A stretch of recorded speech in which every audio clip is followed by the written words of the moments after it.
जय मसीह की। परमेश्वर के नाम की महिमा हो। आज हम देखेंगे परमेश्वर का न्याय, और ये हमें देखने को मिलता है उत्पत्ति उसका 3रा अध्याय की 14 से लेकर 21वीं आयत तक। आपके पास बाइबल है तो हमारे साथ खोलिए उत्पत्ति 3रा अध्याय और उसकी 14 से 20 आयत तक। 4 नंबर पेज पर हमें पवित्र बाइबल के अंदर ये मिल जाता है। और 14वीं आयत में इस प्रकार लिखा है, तब यहोवा परमेश्वर ने सर्प से कहा, तूने जो यह किया इसलिए तू सब घरेलू पशुओं और सब बनेले पशुओं से अधिक श्रापित। क्या किया है कि इसने स्त्री को बहका दिया और कहा कि तुम है इस वृक्ष का फल खा लो, तुम मरोगे नहीं, बल्कि तुम है बुरे और भले का ज्ञान पाकर परमेश्वर की तुल्य हो जाओगे। और स्त्री भी लालच में आगे सोचा कि हम भी परमेश्वर की तुल्य हो जाते, परमेश्वर की बराबरी करने लगोगे। इतना बड़ा है वो लालच है वो सांप ने दे दिया। तो सांप ने इतना गलत काम किया, जिस काम को करने के लिए परमेश्वर ने मना किया था वही काम इंसान को बहकाकर उससे करा लिया, स्त्री से बहकाकर करवा लिया। तो ये बहकावा किया है। कानून की किताब में है कि कोई जुर्म करता है, भारतीय दंड संहिता की बात करता हूँ मैं, कोई सिर्फ किसी को गोली मारने वाला ही सजा का भुगतान हकदार नहीं है, बल्कि उस गोली मारने तक जिसने इसमें शामिल थे, जिसने उसकी सुपारी दी थी, जिसने ये बंदूक लाने का प्रबंध किया था, जहां से बंदूक खरीदी गई थी और किसने अपनी गाड़ी दी थी, सारा कुछ जितने भी लोग इसमें गोली चलने तक में जो शामिल थे उन सबको बराबर सजा मिलती है। तो इसी प्रकार जो सजा है वो सिर्फ न कि हवा और उसके पति को मिली है, बल्कि यहाँ पर सर्प को भी सजा दी जा रही है। और सबसे श्रापित जो व्यक्ति जो पशु है वो सांप को यहाँ पर घोषित कर दिया जाता है। इससे पहले सभी पशुओं में ये श्रापित नहीं था, लेकिन यहाँ पर हम देखते हैं कि ये श्रापित हो जाता है। और आगे परमेश्वर कहते तू पेट के बल चला करेगा, और उसी समय से सांप है वो पेट के बल चलना शुरू हुआ था और जीवन भर मिट्टी चाटता रहेगा। और आगे 15वीं आयत में लिखा हुआ है, और मैं तेरे और स्त्री के बीच में और तेरे वंश और इसके वंश में बैर उत्पन्न करूंगा। तो हम देखते हैं कि सांप को देखते ही लोग तुरंत है वो लठ लेकर आ जाते हैं मारने के लिए, और जब तक दिखाई देता है उसको ढूंढने की कोशिश करते हैं और देखते ही मार डालते हैं। तो बाकी पशुओं के साथ ऐसा नहीं होता है। हमें गायें दिखाई देती है, बैल दिखाई देते हैं, सांड दिखाई देते हैं, ऊंट दिखाई देते हैं, पता नहीं कितने प्रकार के पक्षी दिखाई देते हैं। हम उनको देखकर कुछ भी एक्टिविटी नहीं करते हैं, जबकि सांप को देखते ही हम तुरंत उसको मारने को दौड़ते हैं। और सांप भी यदि अपने आप को मुसीबत में पाता है तो तुरंत इंसान को काटने के लिए दौड़ता है। सांप और इंसान के बीच में जो दुश्मनी है वो युगों युग चली आई है, और इसके बारे में बहुत सारी फिल्में भी बनी हुई है। तो ये बैर है ये उसी समय से उत्पन्न हुआ था, और परमेश्वर का ये श्राप है कि ये इंसान और सांप के बीच में बैर चलता रहेगा।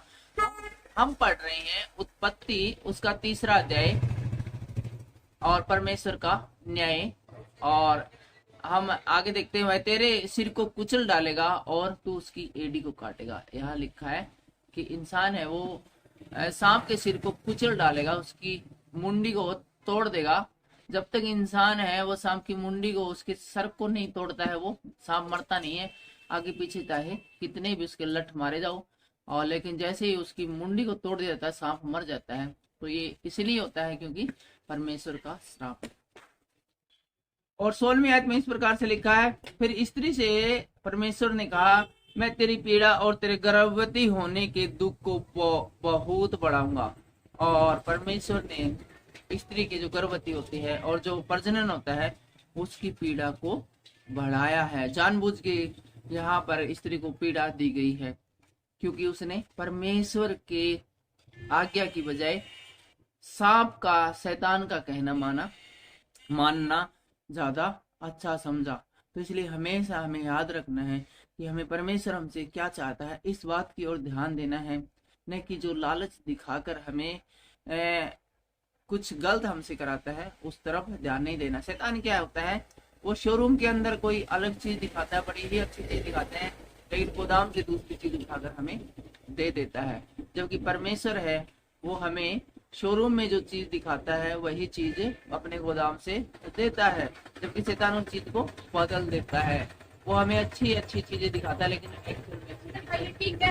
और आगे परमेश्वर कहते हैं तू पीड़ित होकर बालक उत्पन्न करेगी। बहुत पीड़ा के साथ है वो स्त्री बालक उत्पन्न करती है। अब तो मेडिकल साइंस ने बहुत ज्यादा तरक्की कर ली है और इस दुनिया से दर्द है वो खत्म हो चुका है। अब तो बस सर दर्द वगैरह ऐसी कुछ चीजें ही बाकी रह गई है। बाकी इस प्रकार के जो पीड़ाएं है, पहले स्त्री है वो बच्चे को घर में ही जन्म दे देती थी, कहीं काम पर काम करते करते जन्म दे देती थी। अब हॉस्पिटल में ही तकरीबन सभी बच्चों का जन्म होता है।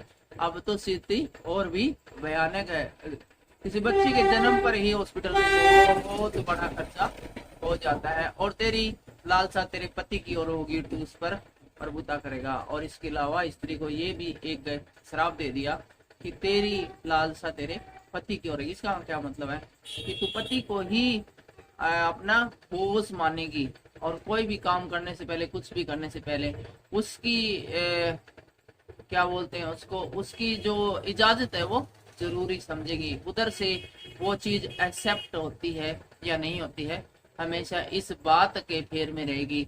जब पति किसी चीज के लिए एग्री करता है, कोई स्त्री पत्नी है वो तभी कोई काम करती है, वो हमेशा अपने पति से इजाजत लेती है। और ये इसीलिए हुआ है क्योंकि किसी समय में, पुराने समय हम देखते हैं कि परमेश्वर की आज्ञा का उल्लंघन हुआ था। 17वीं आयत बताती है और आदम से उसने कहा तूने जो अपनी पत्नी की बात सुनी और जिस वृक्ष के फल के विषय में मैंने तुझे आज्ञा दी थी कि तू उसे न खाना, तूने उसे इसलिए खाया है, इसलिए भूमि तेरे कारण श्रापित है।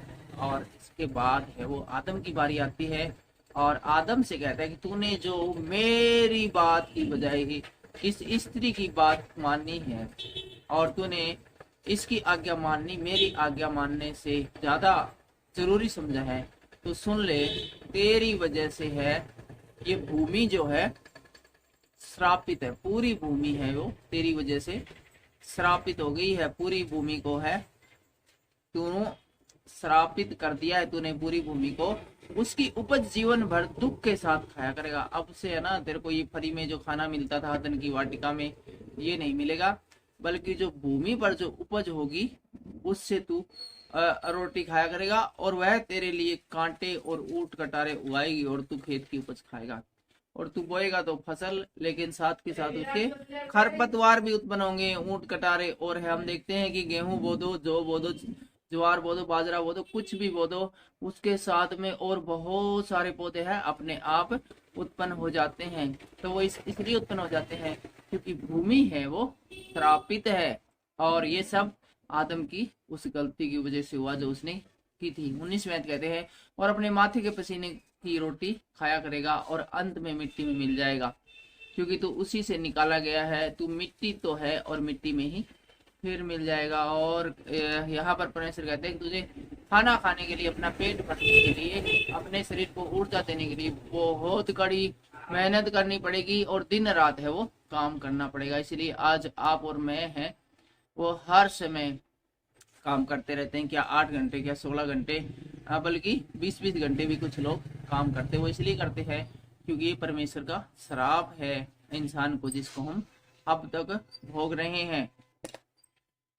और 20वीं आयत कहती है आदम ने अपनी पत्नी का नाम हव्वा रखा, क्योंकि जितने मनुष्य जीवित है उन सब की आदि माता वही हुई हो। तो हम सबकी आदि माता है वो कौन है? हव्वा है। और ये नाम आदम ने अपनी पत्नी का रखा था। और यहोवा परमेश्वर ने आदम और उस पत्नी के लिए चमड़े के अंग रखे बनाकर उनको पहना दिए, क्योंकि वो नंगे थे और अपने वदन के ऊपर उन्होंने वो बांध रखे थे, पत्ते बांध रखे थे किसी पेड़ के। तो परमेश्वर ने कहा कि ये क्या पत्ते बांधे फिरते हो? परमेश्वर ने उन्हें अंग रखे बना के दिए चमड़े के, और उसके बाद से इंसान है वो यही पहनने लगा। और बाद में अब आधुनिक रूप में हम देखते हैं कि हम कितने अच्छे अच्छे डिजाइनिंग कपड़े हैं वो पहनते हैं अपने शरीर को ढकने के लिए, अपनी अनंगता छुपाने के लिए। उम्मीद है आज का ये अध्याय आपको समझ में आ गया होगा, क्योंकि हमने बड़ी ही सिंपल भाषा में आपको समझाने की कोशिश की है। हमारा उद्देश्य है कि एक आम आदमी है, वो आम आदमी की बोलचाल की भाषा में है, वचन को समझ ले ताकि उसे वचन याद हो जाए। किसी प्रकार के हम दाएं बाएं की बातें नहीं किया करते हैं, बिल्कुल सिंपल इंसान है और सिंपल भाषा में ही बात करते हैं। आज के इस वीडियो के द्वारा परमेश्वर आपको आशीष दे, बरकत दे। सबको जय मसीह की जय।